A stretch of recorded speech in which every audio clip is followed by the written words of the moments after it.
नवरात्रे शुरू हो गए हैं। नवरात्रों के तो सभी व्रत रखते हैं। नवरात्रों की कोई नई रेसिपी बनाना तो बनता ही है।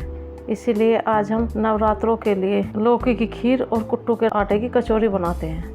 नमस्कार, मैं सविता राणा किचन में आपका स्वागत है। अब हम सबसे पहले कुट्टू के आटे की कचौरी बनाते हैं। मैंने कुछ आलू उबाल लिए हैं और उबाल कर अब हम इनके छिलके निकाल लेते हैं। सभी आलू के हम छिलके निकाल लेते हैं। सभी आलू के छिलके मैंने निकाल लिए हैं और आलू छिलकर साफ कर लिए हैं। अब हम एक एक आलू डालते रहते हैं और मैसर से मैस लेते हैं। इतनी अच्छी तरह मैसते हैं ताकि इनमें कोई गांठ न रह जाए। इस तरह से मैंने आलू को मैस लिया है। अब हम 3 चम्मच कुट्टू का आटा डाल लेते हैं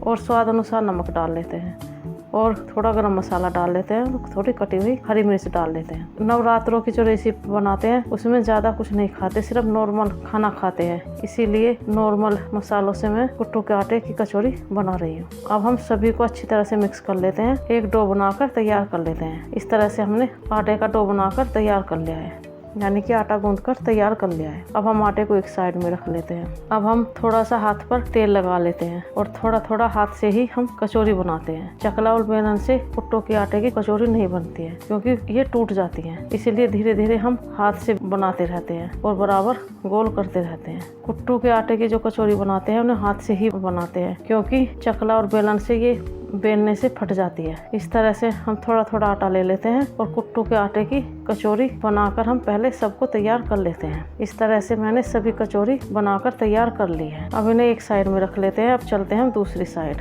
अब गैस पर हम थोड़ा रिफाइंड गर्म कर लेते हैं। इस तरह से रिफाइंड गर्म होने पर अब धीरे धीरे हम कचौरी डाल देते हैं और मीडियम गैस पर सबको तल देते हैं। जो नवरात्रों की हम रेसिपी बनाते हैं उन्हें या तो देसी घी में बनाते हैं नहीं तो रिफाइंड में। आपके पास रिफाइंड हो तो रिफाइंड में बना दो, नहीं तो देसी घी में बनाते हैं। तेल में नहीं बनाते क्योंकि नवरात्रों में तेल नहीं खाते, इसीलिए मैं तो रिफाइंड में बना रही हूँ। नवरात्रों के बाद तो सभी रखते हैं और खाने को भी कुछ चाहिए, इसीलिए हम अब नवरात्रों की रेसिपी बनाते हैं। ये कुट्टू के आटे की कचौरी बहुत अच्छी लगती है। दही के साथ खाते हैं तो मज़ा ही आ जाता है। इस तरह से हम मीडियम गैस पर कुट्टू के आटे की कचौरी तल लेते हैं। ये थोड़ी ब्राउन कलर की होती हैं। इस तरह से कचौरी तल गई हैं। अब हम कढ़ाई में से कचौरी निकाल लेते हैं और अब हम और कचौरी डाल लेते हैं। कुट्टू के आटे की कचौरी थोड़ी छोटी बनती है, इन्हें हम बड़े नहीं कर सकते क्योंकि कुट्टू के आटे की कचौरी टूटती बहुत जल्दी है। धीरे धीरे हल्के हल्के हाथ से हम इन्हें बनाते हैं। इस तरह से सभी कचौरी मेरी तल गई हैं। अब हम कढ़ाई में से सभी को निकाल लेते हैं और निकाल कर एक प्लेट पे रख लेते हैं और साथ में दही के साथ कुट्टू के आटे की कचौरी खाने का मजा ही आ जाता है। और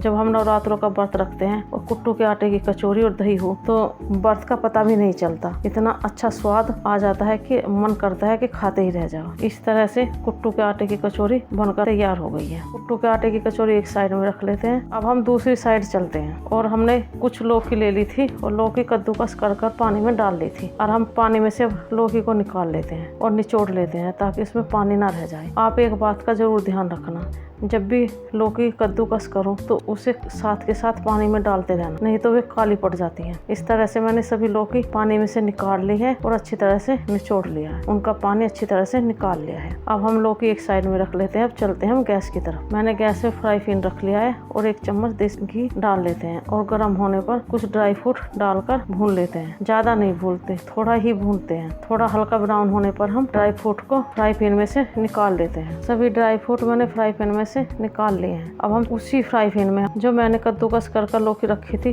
अब उसे डाल लेते हैं और मीडियम गैस पर भून लेते हैं। इस तरह से हम थोड़ी देर भूनते रहते हैं। अगर आप नवरात्रों के व्रत रखते हैं तो नवरात्रों की बहुत रेसिपी होती है। आपको कौन सी रेसिपी पसंद है कमेंट करें। इस तरह से हम लौकी अच्छी तरह से घी में भून लेते हैं। अब हमारी लौकी भूनकर तैयार हो गई है। अब हम लौकी को एक साइड में रख लेते हैं। अब हम गैस पर भगोना रख लेते हैं, उसमें 1 लीटर दूध डाल लेते हैं और दूध डालकर उबाल लेते हैं। इस तरह से दूध में उबाल आ गया है। अब हम दूध को उबालते रहते हैं जब तक थोड़ा दूध गाढ़ा ना हो जाए। अगर आपको मेरी वीडियो पसंद आए तो लाइक करें और मेरे चैनल को सब्सक्राइब करें। अगर वीडियो पसंद ना आए तो डिसलाइक भी कर सकते हैं। इस तरह से 10 मिनट के लिए हम दूध उबाल लेते हैं और दूध गाढ़ा होने पर अब जो मैंने लौकी घी में भून कर रखी थी अब हम लौकी डाल लेते हैं और उबाल आने तक हम थोड़ा थोड़ा चलाते रहते हैं। लौकी की खीर खाने में बहुत अच्छी लगती है। आप एक बार लौकी की खीर और कुट्टू के आटे की कचौरी बनाना, खाने में मजा आ जाएगा। मैं तो जब भी नवरात्रों के व्रत रखती हूँ तो लौकी की खीर और कुट्टू के आटे की कचौरी जरूर बनाती हूँ। मेरे घर में तो सभी को बहुत पसंद है। इस तरह से हम थोड़ी देर ढककर पका लेते हैं और थोड़ी देर बाद देखते हैं हमारी खीर थोड़ी थोड़ी बन गई है। अब थोड़ी देर हम खीर को चला लेते हैं और जो मैंने ड्राई फ्रूट तल कर रखे थे अब उन ड्राई फ्रूट को डाल लेते हैं और थोड़ी देर ढककर पका लेते हैं। इस तरह से हम थोड़ी देर बाद देखते हैं लौकी की खीर बनकर तैयार हो गई है, आप भी देख सकते हैं। अब हम स्वाद अनुसार चीनी डाल लेते हैं। इस तरह से चीनी डालकर थोड़ी देर और चला लेते हैं और थोड़ी देर हम ढककर पका लेते हैं। थोड़ी देर बाद देखते हैं लौकी की खीर बनकर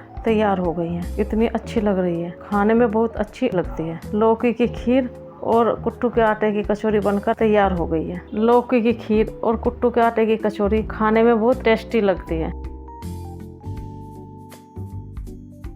इस तरह से नवरात्रों की रेसिपी बनकर तैयार हो गई है। आप एक बार इस रेसिपी को जरूर बनाना।